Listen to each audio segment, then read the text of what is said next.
Please welcome Dr. Angel Gomez-Cintron. Hello, my name is Angel Gomez-Cintron, and I am an MSK radiologist at UTL San Antonio. You know, as a longtime educator, I've had to balance the generational differences between our aging faculty and our young residents. Now, generational conflicts is nothing new. It's been around for a long time, but I believe that the stakes waiting on the shoulders of the millennials is really high as we all hope for ever-increasing educational and health equity and better work conditions for all. A few years ago, while I was overwhelmed with too much work and dealing with complaints, a group of residents came to my office to complain about working too hard during ER call. My first reaction was disbelief, and then some kind of confusion. You see, I was thinking to myself, wait a minute, what do these residents think that medicine is all about? We've all been taught that medicine is all about sacrifice and giving ourselves for the benefit of the suffering. This sacred profession was never meant to be easy or a walk in the park. I really wanted to dismiss the residents' complaints that day, but truth be told, those residents, they were tired and they were upset and they were decisive about wanting things to change. I had no other option but to gather some data and analyze the volumes of residents' work during ER call. And you know what? It was really too high, even for a well-experienced radiologist. This should not have been a surprise to me. After all, study after study keeps showing the ever-increasing RVU workload of radiologists per shift, especially in the ER. But to the point, residents today read 4 times as many studies as what I used to read when I was a resident back in 2002. If I think of 2008, when I started as a residency program director at the University of Puerto Rico, this sort of complaint about working too hard didn't really exist. In fact, they were unheard of when I was a resident.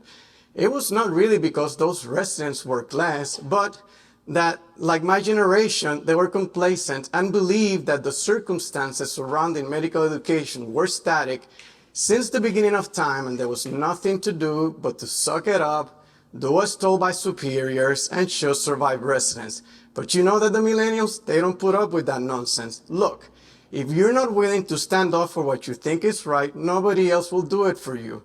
With years in education, I've learned that there is great power in understanding what we really deserve and being able to set clear boundaries for the benefit of ourselves and the ones we serve. So you may be thinking right now, well, but isn't too much complaining bothersome and in some ways unprofessional? Well, believe me when I tell you that it's not, because right is right and wrong is wrong. And this fact, we know that is timeless. I've come to embrace this new generation with so much hope. The millennials, they're making really so many positive changes, and they will, as a group, stand up for injustice whenever and wherever they see it, even if inconvenient. The millennials, they embrace all of us, and they really truly believe that everyone should have a fair and honest opportunity to shine. So, what can we all do to help with generational conflicts at work? Well, first, understanding that the millennials are result-oriented, but while maintaining control of how and when they work. And yes, this includes a healthy work-life balance.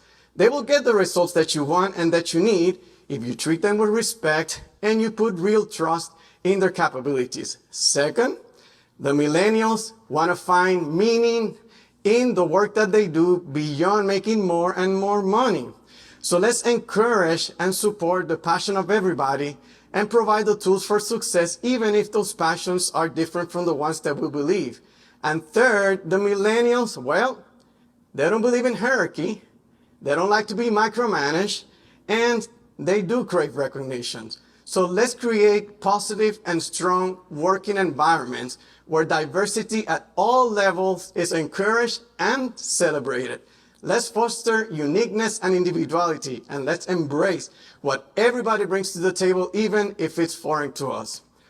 So next time you start thinking, oh boy, the future of medicine is doomed because the younger residents and the younger professionals don't even like to do call, well, think again, as there is nothing more constant in life than change itself, and there is great power in understanding and expecting what is right, especially when it comes to social justice and personal wellness. It's not laziness. Pure convenience or lack of commitment with our profession is a force that will change the way we deliver patient care for the better. Look, I'm not a millennial, but I trust them with the future of our profession, and most importantly, I trust them with my own medical care and the medical care of those that I love the most. Thank you.